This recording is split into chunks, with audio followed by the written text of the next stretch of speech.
I know you want to travel like Meshach. You have seen him doing long distance traveling on motorcycles. I know you want to enjoy going around your country on a motorcycle, but never ever do this as long as you're planning to ride a motorcycle. Never do this.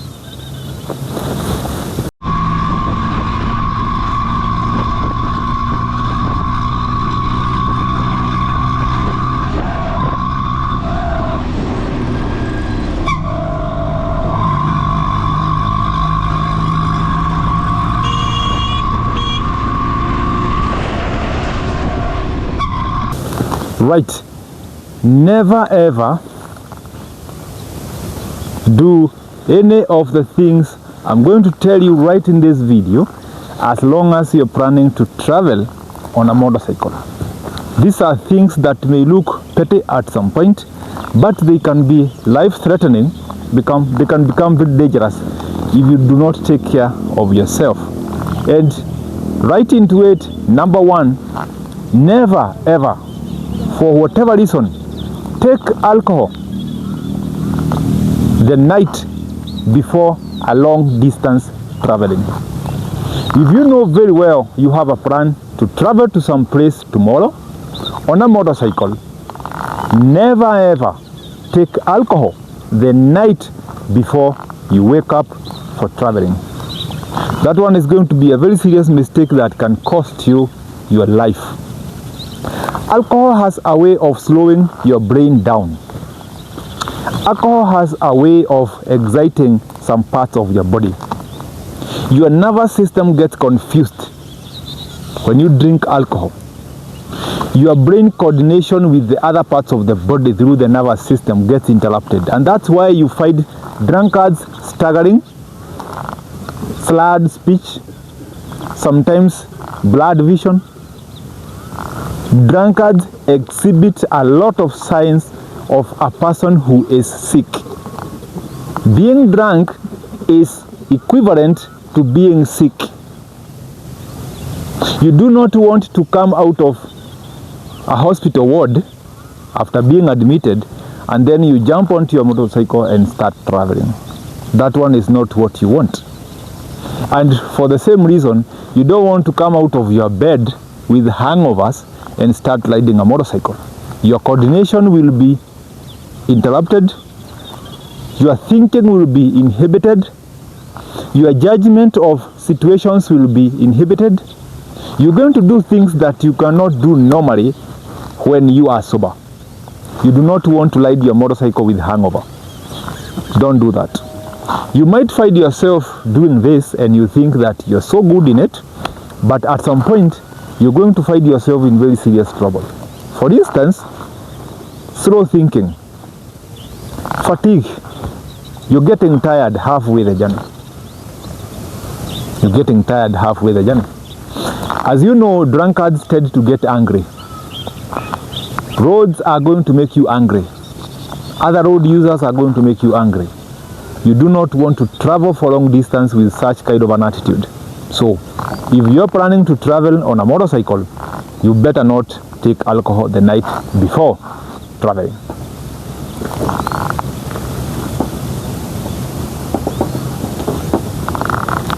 The second thing that you should never ever do, never ever, is collecting any food stuff you find along the way. You're going to travel from Nairobi to Kitale, from Dar es Salaam to Dodoma, you're traveling from Johannesburg to Pretoria, whichever country you are in, you're traveling from one city to the other, from one village to the other, 400, 500 kilometers away. You do not want to make that mistake of collecting any food stuff you find along the way being hooked. Some hawkers come with some chicken wing, you want to taste that one. Roasted potatoes, you want to taste that one. You find some cafe somewhere, you want to take a hamburger. You do not want to do that. You don't want to do that because it is dangerous.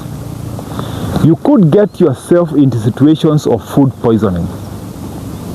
Not because you ate something bad, but because your body is learning to do other activities. Riding is so exhausting, physically and mentally exhausting. And then you just eat anything. If your body refuses to take that up, my friend, you are in very serious trouble. If you get into a situation of food poisoning, forget it. So my advice is always, find one restaurant along the way that looks sensible. Go and ask for the simplest food possible. Simplest. And do not eat anything you have not eaten the last 1 week. If you have not eaten a hamburger, a pizza, or whatever it is, nyama shoma, roasted meat, if you have not taken that for the last 1 week, do not make a mistake of eating it, because your body can reject it. It can reject it. And if your body rejects it, you're going to get in situations of diarrhea. And don't even start imagining what can happen if you start diarrheaing and you're riding a motorcycle. So don't eat anything you find along the way. The other thing is, never ever travel a long distance with a borrowed motorcycle. A motorcycle that you have not had before, a motorcycle you have not tested before. Please avoid doing that. And if you must do that, have that motorcycle at least 1 or 2 days before the day of traveling. Test that bike and learn around it and experience it and be comfortable with the mechanical nature of that motorcycle. Just be comfortable. Just be comfortable with it and be assured that the bike is in good condition. A borrowed motorcycle can be a disaster. You do not know what can fail. You do not know what failed last time. You don't know what made it fail. You don't. So please don't do that. The other thing is, never ever travel with a motorcycle that you know it has an issue. There is a pressing issue. Yeah, there is a pressing issue. There's something you know or something you suspect can fail. Something you suspect it can fail.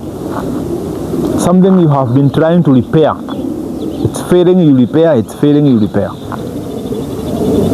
That motorcycle is not in a good condition to do long distance. And when I say long distance, I mean someone traveling above 200 kilometers in 1 day. Anything above 200 kilometers, I consider that as long distance traveling. Because that's a journey that will take you 2-3 hours, sometimes 4 hours combined, depending on the traffic, the nature of the roads you are traveling through, the size of the motorcycle, and your skill level. Maybe even the weather condition. It could be raining, it could be something. Yeah. That's a journey that can take you even 4 hours. 200 kilometers can take you 4 hours. I have been in situations where 100 kilometers takes you almost the whole day. Yes, I have been there. You get yourself into a situation of fog. It is a very cold season. The weather is looking so horrible. Visibility is near zero. And it catches up with you mid-journey. You never left home with that kind of condition. And then along the way you find a place where you cannot do 20 kph comfortably. Turning around is the same problem. Continuing with the journey is the same problem. So what do? Environment changes mid-journey. Sometimes you do 100 kilometers the whole day. People who go off-road can tell you, sometimes 50 kilometers can take you 6 hours. The road is so horrible. You're riding through sand. You're riding through rocks. A road where you have to walk the bike. Sometimes even pushing it. It can take you the whole day. So if you are traveling with a motorcycle that has a concern, just be very sure it is a recipe for disaster. You are just setting yourself up for disaster. So don't do that. Finally, As I finish, do not lie if you have not had enough sleep. Sometimes people ignore sleeping. You want to spend the whole night in a club. You want to spend the whole night watching movies. You want to spend the whole night doing something only to realize tomorrow I have a journey. You want to sleep at 3 a.m. and wake up at 5. You start your journey. This is a horrible way of traveling. Horrible way of traveling. You have seen a lot of long distance trucks getting into very nasty accidents that you cannot even explain what happened. Some of the trucks have been even recorded on the highways, driving zigzag on the main highways. Why? Because this guy is experiencing something we call sleep paralysis. Your brain is too tired. Your body is refusing to sleep because you want to continue with the journey. So at some point, the coordination between your brain and the other parts of the body gets broken. You could find that the rest of the body slept, but your brain is awake. You can see what is going on in front of you, but you cannot control it. Why? Because your brain is not sending any signals to your hands.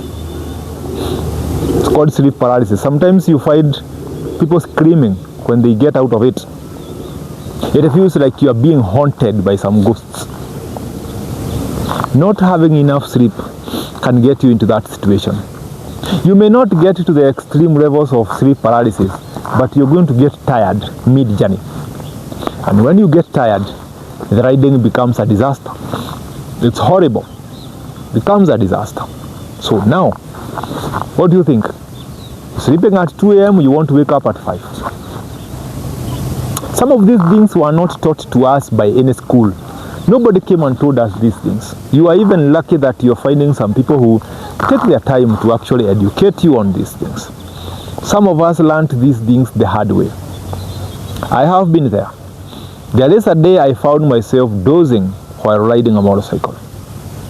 And one of my biggest misdoings, was waking up at 2 a.m.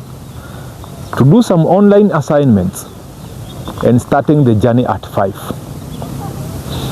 I was riding from a town called Malindi, the coastal region in Kenya, and I wanted to go to central Kenya to a town called Nyeri. That was almost 700 kilometers. That was my plan. And then in the middle of the night, someone wakes me up with a phone call. There's something I need to do. There's some emails I need to respond to. There's some things I need to do. Then I woke up, started working. And then at 5, I left the hotel. By around 2 p.m., I was dozing. My journey never got completed. I had to abort the journey and find somewhere to sleep. So it is not funny. So see you around. I hope you don't make these mistakes. Some of them are very difficult. See you around.